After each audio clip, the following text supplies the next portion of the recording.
Olá pessoal, obrigado por estar acessando o canal Lela Orca. Se ainda não é inscrito, se inscreva, curta, compartilhe, toque o sininho para não perder nenhum vídeo. Hoje a aula vai ser com a convidada, também estagiária, graduanda do curso de licenciatura em Ciências Biológicas da UFPA, Campus Bragança, a aluna Liandra Oliveira. E ela vai dar uma aula sobre biologia, o estudo da vida. Gostei muito. Confira. Olá, eu me chamo Leandra Oliveira, sou aluna estagiária da professora Daniela Torres e vou falar um pouco sobre biologia, o estudo da vida. Bem, para começarmos, é importante sabermos que os seres vivos, eles compartilham os ambientes e interagem dentro desses ambientes. Esses organismos e essa teia de relações é alvo de várias reflexões desde a antiguidade. No entanto, somente nos últimos séculos houve o aprimoramento e a compreensão da constituição desses seres vivos, a sua origem, como funciona a sua relação, dentre outros. Então, a origem da relação dos seres vivos foi uma das principais causas de começar a se estudar a biologia. E aqui a gente vai entender um pouco mais desse conceito e de como funciona. Bem, biologia significa bio tem a ver com a vida e logia tem a ver com estudo, ou seja, biologia é o estudo da vida. Esses aqui são os ramos em que a gente pode estudar a biologia. A biologia é uma ciência voltada para o estudo da vida, como eu já disse. As pesquisas desenvolvidas pelos biólogos têm como objetivo o estudo dos animais, das plantas, de vários grupos de seres vivos, também como as algas, os fungos e as bactérias. O biólogo ele tem um olhar direcionado para os aspectos microscópicos, como a formação dos espermatozoides também, mas também tem o olhar direcionado para uma morfologia externa, vamos assim dizer, que é o estudo da planta, que é a botânica. E a biologia ela é composta por várias áreas, e algumas dessas áreas vocês podem ver aqui nesse slide, né? Como a fisiologia, ecologia, botânica, zoologia, a biologia molecular. E também hoje temos a biotecnologia, que a gente pode ver a biologia envolvida numa engenharia, na robótica, no bioempreendedorismo e no comércio também, hoje em dia.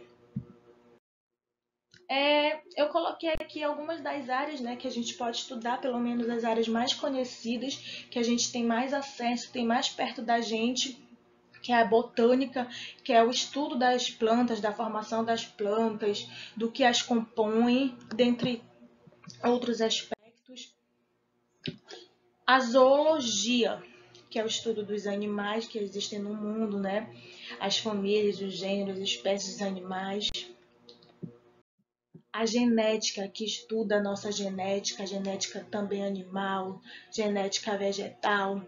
A genética abrange todo esses estudos, RNA, DNA, cromossomos. Também a biologia molecular, que está interligada à área da genética, onde vai se estudar as moléculas.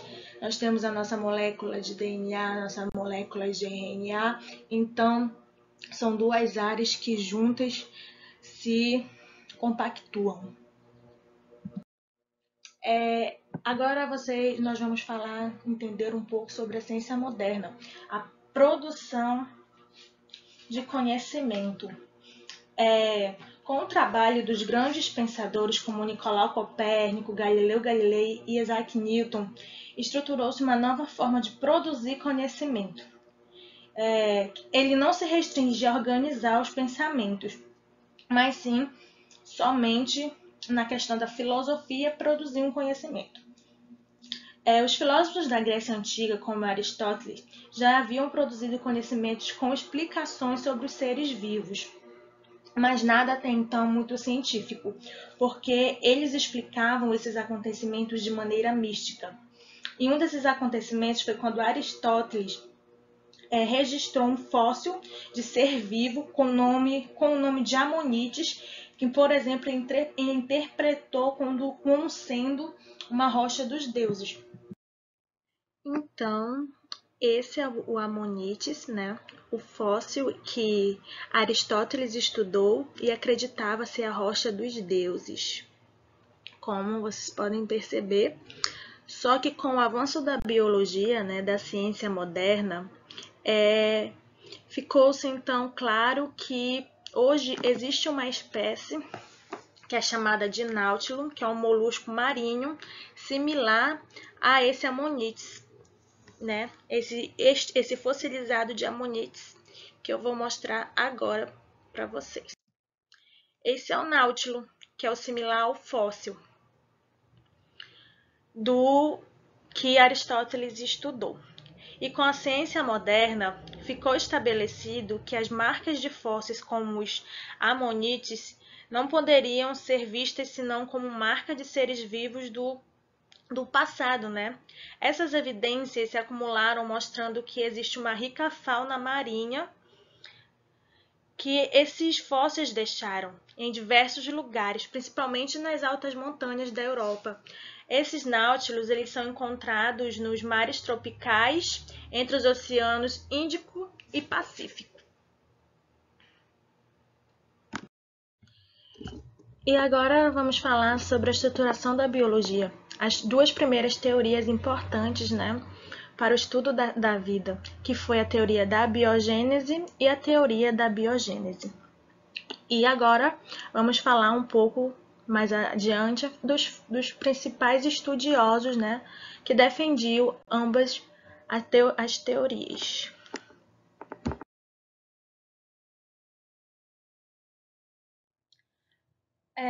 A teoria da biogênese por Aristóteles. Aristóteles deixou um livro explicando sobre a origem dos cetáceos. Segundo ele, os cetáceos que se originavam na areia eram mais duros do que aqueles originados na lama.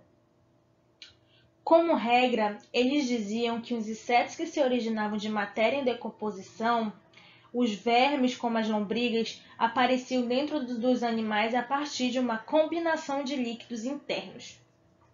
Aristóteles defendia a teoria da geração espontânea, também conhecida como teoria da abiogênese, segundo a qual os seres vivos teriam se originado de matéria orgânica sem vida.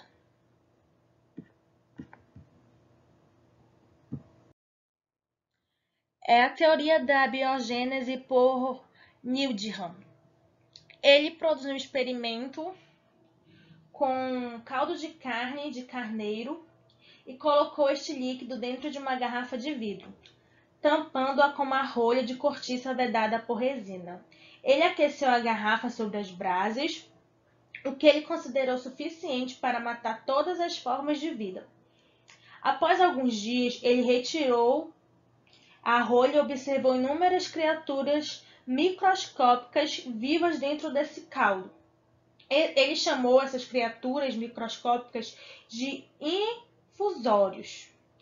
E Needham publicou seus resultados de seus experimentos como uma força ativa, que ele defendeu a origem de uma vida a partir de substâncias sem vida. E a teoria da biogênese por Lázaro Spallanzani. Ele repetiu os experimentos usados por Needham, né? Só que usando processos bem mais eficazes. Spallanzani selou de maneira mais eficiente os frascos e deixou em fervura por quase 1 hora. Ele verificou então as infusões que eram fervidas e estavam mantidas em frascos tampados não apresentaram os micro-organismos. Já nos frascos sem tampa apareciam muitos infusórios. Ao destampar esses frascos, em pouco tempo apareciam esses infusórios. E questionando as explicações de Needham, e propondo a hipótese que os infusórios se originavam de ovos microscópicos que eram trazidos pelo ar. Os resultados de Spallanzani fortaleceram a teoria da biogênese, ou seja, de que a vida surge através de uma vida já pré-existente. A ciência de Louis Pasteur. Pasteur foi um químico muito importante para a biologia. Ele foi conhecido por causa da teoria da biogênese. Ele defendeu a teoria da biogênese. Ele fez um experimento para defender essa teoria, que muitos já conhecem, muitas pessoas já conhecem. E ele teve importantes estudos sobre doenças infecciosas e também para as indústrias, principalmente ao tratar-se do processo de pasteurização. Foi através dos estudos dele que as indústrias, principalmente as de laticínios, começaram com o aquecimento, né, de alimento que provoca a morte de micro-organismos. Bem, vamos falar agora sobre o experimento de Pasteur. Nessa imagem, pode-se observar como ocorreu as etapas do experimento de Pasteur. Primeiramente, ele colocou um caldo nutritivo em um frasco de vidro em forma curvada. Após isso, o caldo é fervido e esterilizado.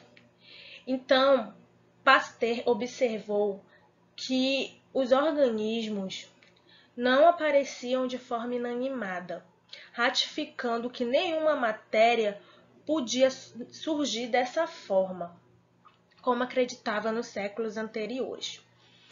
Após alguns dias, o caldo nutritivo ele continuou livre desses micro-organismos. O caldo continuou estéril. E para concluir a sua hipótese, Pasteur quebrou o gargalo de vidro e logo após alguns dias que foi possível perceber organismos unicelulares nos recipientes, porque começou a ter contato com os micro-organismos presentes no ar, ratificando a teoria da biogênese, que um organismo ele deriva de outro pré-existente. Para se fazer ciência, precisa utilizar alguns métodos. E são esses métodos que nós vamos saber agora, passo a passo, e como fazê-los. Os desenvolvimentos das ciências ela foi possível pelos avanços tecnológicos, como o uso do microscópio e o desenvolvimento de técnicas que nos permitiram conhecer em mais detalhes as estruturas dos seres vivos. Não se pode dizer que existe um único método científico, nem mesmo dentro da biologia ou qualquer outra área. Mas é possível identificar um conjunto de procedimentos reconhecidos e adotados pela comunidade científica. A construção de novos conhecimentos tomam como base essas diretrizes, e mesmo assim os conhecimentos científicos podem perder o seu valor com o tempo, sendo então substituídos por outro. Conforme a ciência avança, a tecnologia avança, o que a gente conhece hoje como métodos da ciência podem um dia mudar, serem modificados. Isso é importante saber, nada é igual, do mesmo jeito para sempre. A ciência ela está em constante evolução. Mas vamos saber um pouco mais desses processos. O primeiro é a problematização, que é formular uma pergunta para a qual não se sabe a resposta e é uma etapa muito importante para produzir o conhecimento científico. É a primeira das etapas. A segunda é a observação e registro, que nada mais é que compreender os elementos que fazem parte da questão a ser estudada para planejar a forma de colocar as ideias à prova e em ação. O terceiro é a experimentação.